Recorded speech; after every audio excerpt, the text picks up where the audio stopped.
অনেকে জানতে চেয়েছেন যে ভাইয়া, আমি বিকাশ অ্যাকাউন্টে যে পূর্বে লেনদেন করেছি তার তথ্যগুলো আমি কিভাবে দেখব।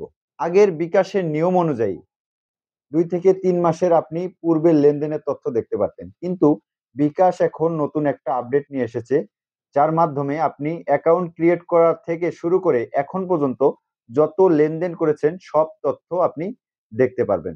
তো চলুন কথা না বাড়িয়ে শুরু করা যাক। তো আমরা বিকাশ অ্যাপসে চলে আসলাম। আসার পরে আপনি দেখতে পারবেন যে এখানে স্টেটমেন্ট নামের যে অপশনটা আছে, আপনি স্টেটমেন্টে ক্লিক করবেন। করার পরে এখানে দেখতে পারবেন স্টেটমেন্ট রিকোয়েস্ট সমূহ, আপনি এখানে ক্লিক করবেন। ক্লিক করার পর এখানে দেখাচ্ছে নতুন স্টেটমেন্ট রিকোয়েস্ট, আপনি এখানে ক্লিক করবেন। ক্লিক করার পর এখানে দেখতে পারবেন সংক্ষিপ্ত স্টেটমেন্ট এবং বিস্তারিত স্টেটমেন্ট। আপনি যদি সংক্ষিপ্ত দেখতে চান তাহলে আপনি সংক্ষিপ্ত দেখতে পারবেন, আর যদি বিস্তারিত দেখতে চান তাহলে অবশ্যই বিস্তারিত স্টেটমেন্টে ক্লিক করবেন। আমি বিস্তারিত স্টেটমেন্ট দেখাবো আজকে। তো আমি বিস্তারিত স্টেটমেন্টে ক্লিক করলাম। ক্লিক করার পর এখানে আপনি দেখতে পারবেন গত 30 দিন। আপনি যদি লাস্ট 1 মান্থ যদি আপনি দেখতে চান আপনার লেনদেনের তথ্য, তাহলে অবশ্যই সেটাও দেখতে পারবেন। আর যদি গত 180 দিন আপনি দেখতে চান সেটাও দেখতে পারবেন। আর যদি নির্ধারিত সময়কাল আপনি যদি এখানে ঠিক করে দেন যে আপনি কত তারিখ থেকে কত তারিখ পর্যন্ত আপনি লেনদেন তথ্য দেখবেন, তাহলে সেটাও দেখতে পারবেন। আমি গত 180 দিনেরটা দিয়ে আপনাকে দেখাবো। তো আমি 180 দিনে ক্লিক করলাম। করার পরে কনফার্ম করুন নামে যে অপশন আছে নিচে, আমি এটাতে ক্লিক করব। ক্লিক করার পরে এখানে কনফার্ম করুন নামে যে অপশন আছে এটাতে ক্লিক করে দেবেন। আমি কনফার্ম করুন অপশনে ক্লিক করলাম।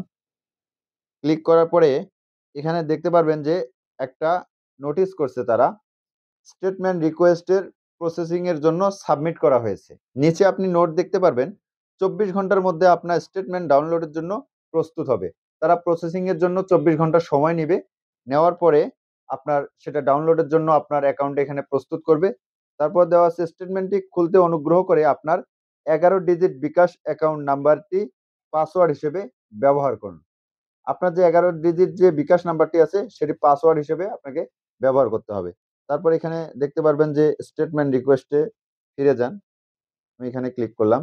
ক্লিক করার পর আপনি দেখতে পারবেন যে এখানে ডাউনলোড নামের যে অপশন আছে কোনায়, আমি যদি এখানে ডাউনলোডে ক্লিক করি, ক্লিক করার পর আমি দেখতে পারবো যে এখানে আমার পাসওয়ার্ড চাচ্ছে। এটা হচ্ছে আপনার বিকাশের যে পাসওয়ার্ড আছে, আপনি এই পাসওয়ার্ডটা দিয়ে ওপেন করলে আপনার এটা ডাউনলোড হয়ে যাবে। তো এভাবে আপনি খুব সহজে আপনার মোবাইল ফোনের বিকাশ অ্যাপস থেকে আপনি এভাবে আপনার স্টেটমেন্ট, পূর্বের যত স্টেটমেন্ট আছে আপনি তারিখ নির্ধারণ করে আপনি স্টেটমেন্টগুলো ডাউনলোড করে দেখতে পারবেন। তো ভিডিওটি দেখে যদি আপনি উপকৃত হন তাহলে অবশ্যই আপনি যদি ফেসবুক পেজ থেকে আমার এই ভিডিওটি দেখে থাকেন তাহলে পেজটি ফলো দিয়ে সাথে থাকবেন। আর যদি ইউটিউব থেকে দেখে থাকেন তাহলে অবশ্যই ইউটিউব চ্যানেলটি সাবস্ক্রাইব করে পাশে থাকা বেল আইকনটি অন করে দিবেন পরবর্তী এরকম নতুন নতুন ভিডিও পাওয়ার জন্য। ততক্ষণ পর্যন্ত ভালো থাকবেন। ধন্যবাদ।